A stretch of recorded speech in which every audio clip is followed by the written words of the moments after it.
This is the basic picture of the proton model. The proton in reality is made of a bunch of particles and one of them scatters. Moreover, the scattering is incoherent. That is,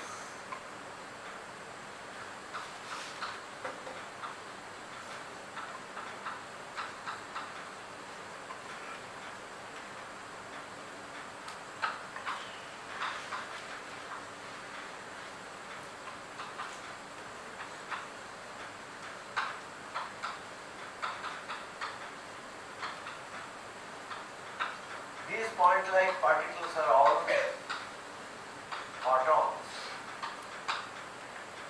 meaning parts of the proton. In the initial days, it was not identified with the quarks, so it was just called in general photons. Moreover, it is assumed that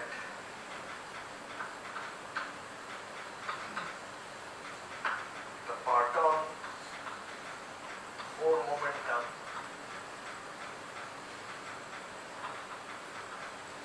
suppose I consider the ith proton, then its 4 momentum will be written as x times e, that is his energy is a fraction x of the proton energy, and its 3 momentum is a fraction x of the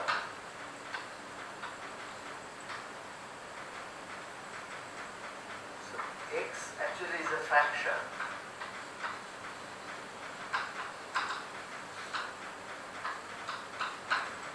This is the equal to 1.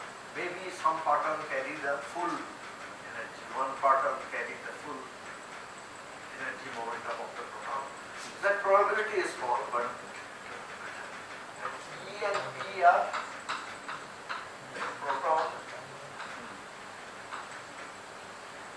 energy and momentum. Now in this model, it is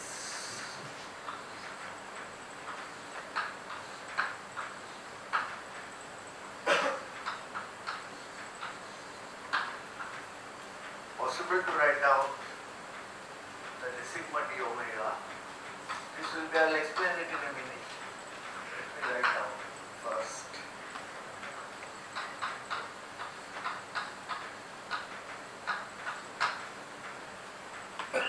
Sorry.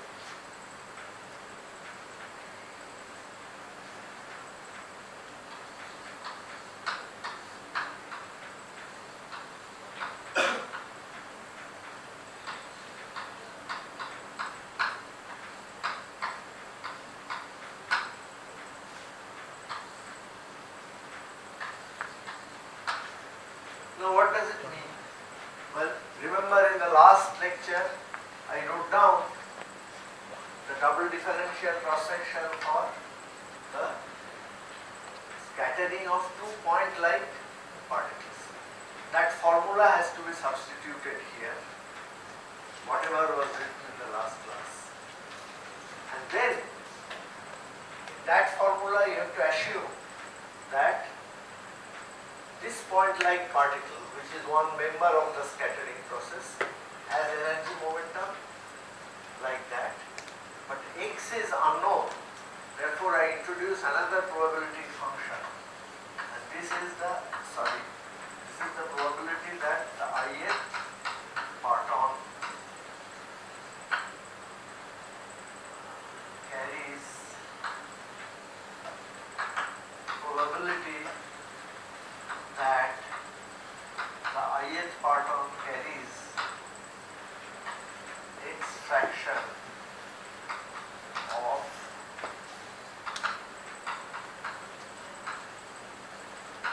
proton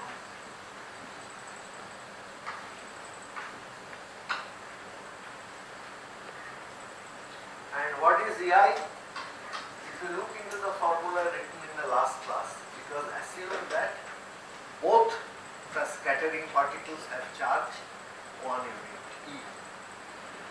Now this obviously may not be true because I don't know what is the charge of the constituents of the proton.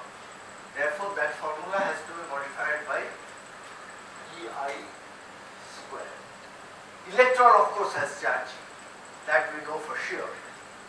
So we have to replace the other particle's charge by EI, and then in the cross section, which is square of the amplitude, it is EI square. Now once you do that, you can immediately substitute d sigma dEI, whatever I had written in the last lecture, and that would lead to that constant C, not constant, that factor O. And of course this summation means that there is an incoherent scattering. What is a coherent scattering? Coherent scattering is, suppose the wavelength of the photon is large, then it cannot resolve that there are two partons. They will scatter from the pair as a whole. Then you cannot say that the cross section is cross section for scattering from the first particle plus the cross section of scattering from the second particle, because that's the case of coherent scattering. Incoherent means, as we have shown in a previous diagram, that it is small wavelength high energy case, and in that case the proton will scatter either from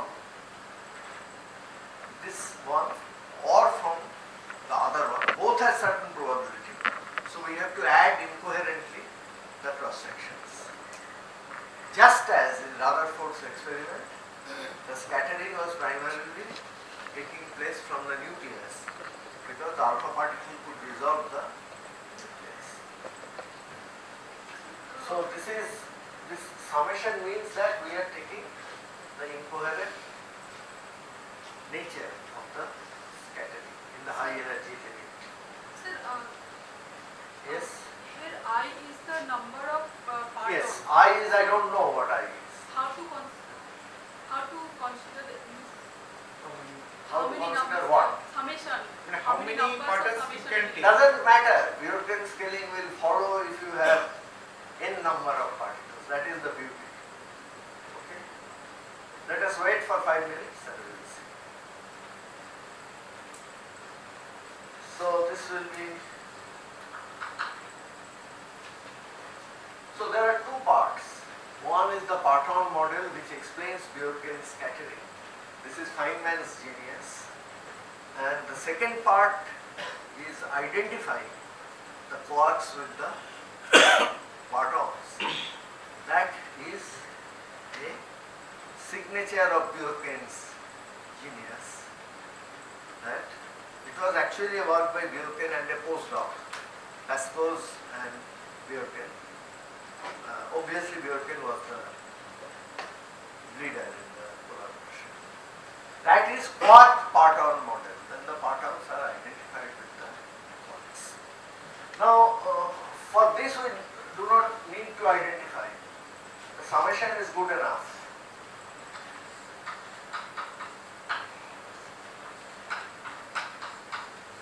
Because you see, why are you worried about I?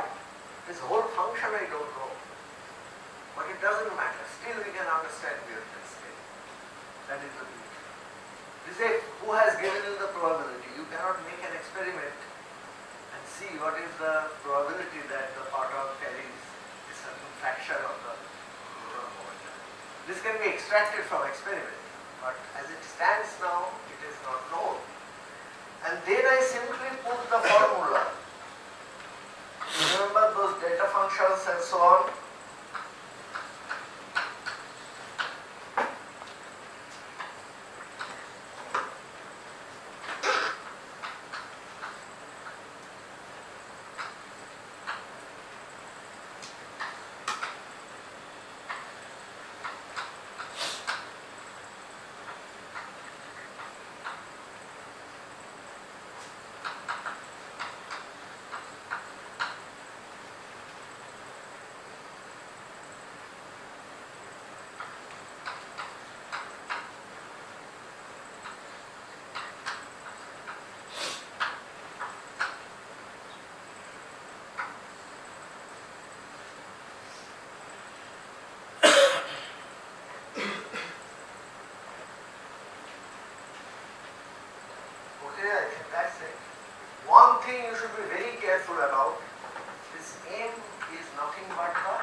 should carry an index then?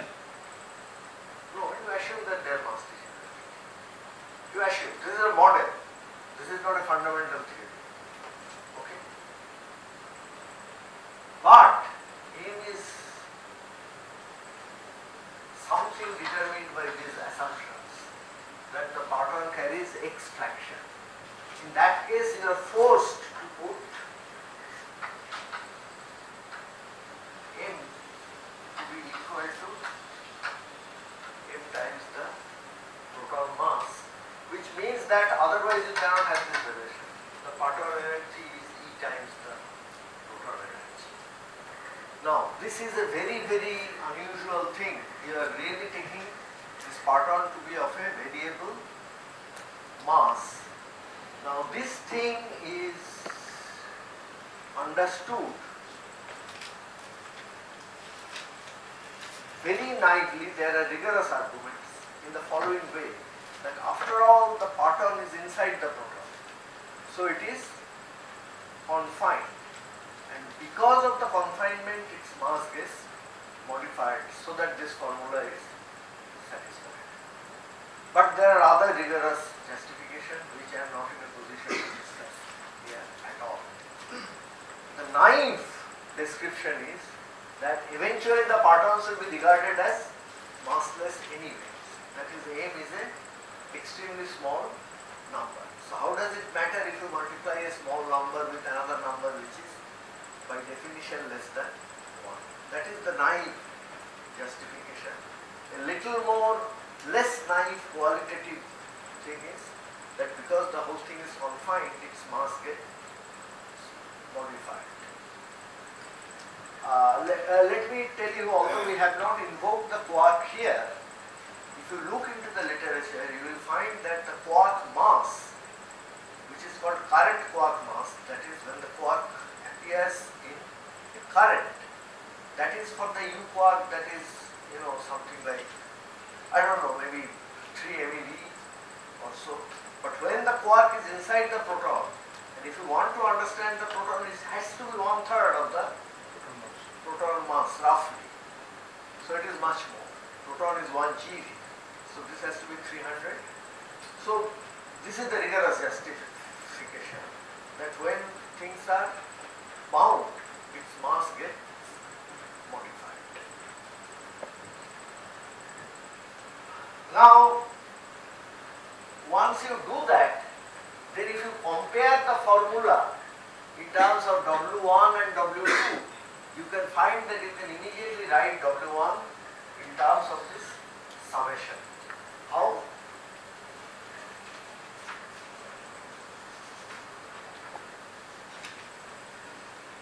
So let us write F1, which remember is M times W1 Q square nu. Now comparing the formula with that written in the last class and this formula, you will find that this object is M times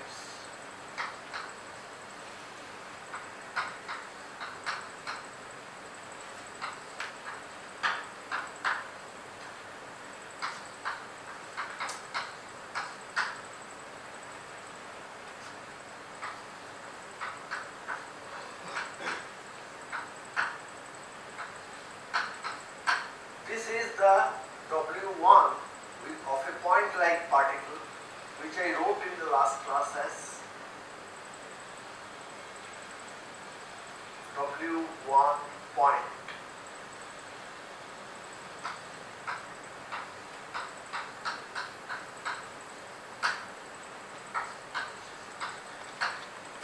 Now since there is a delta function, you can trivially carry out the integration. So let us see what the delta function comes to be. Remember, 1 over omega is Q square by 2 m nu. Here it is the proton mass. This m supplies the proton mass because this m is m times x. So is this m. So using the delta function, this integration can be trivially done. This argument, if you take this nu out, this becomes, delta function becomes 1 over nu delta of 1 minus u square over 2 capital N nu, you have taken nu out, x. So this is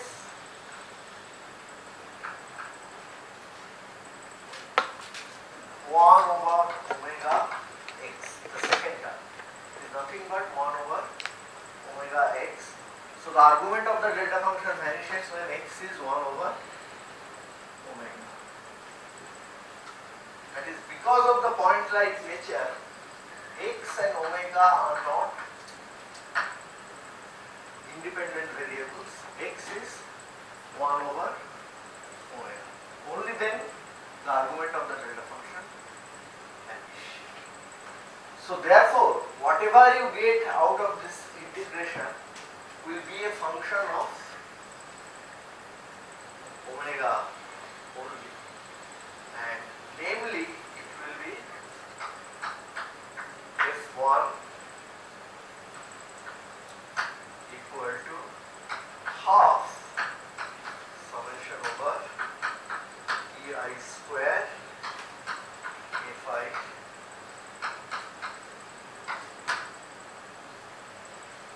For f2 I will not write down the intermediate steps, it is very similar,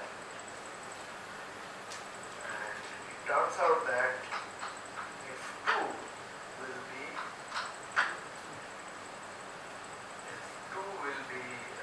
something like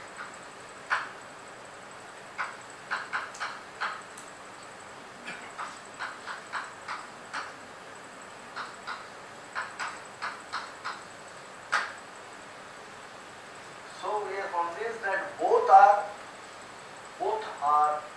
functions of omega only, which is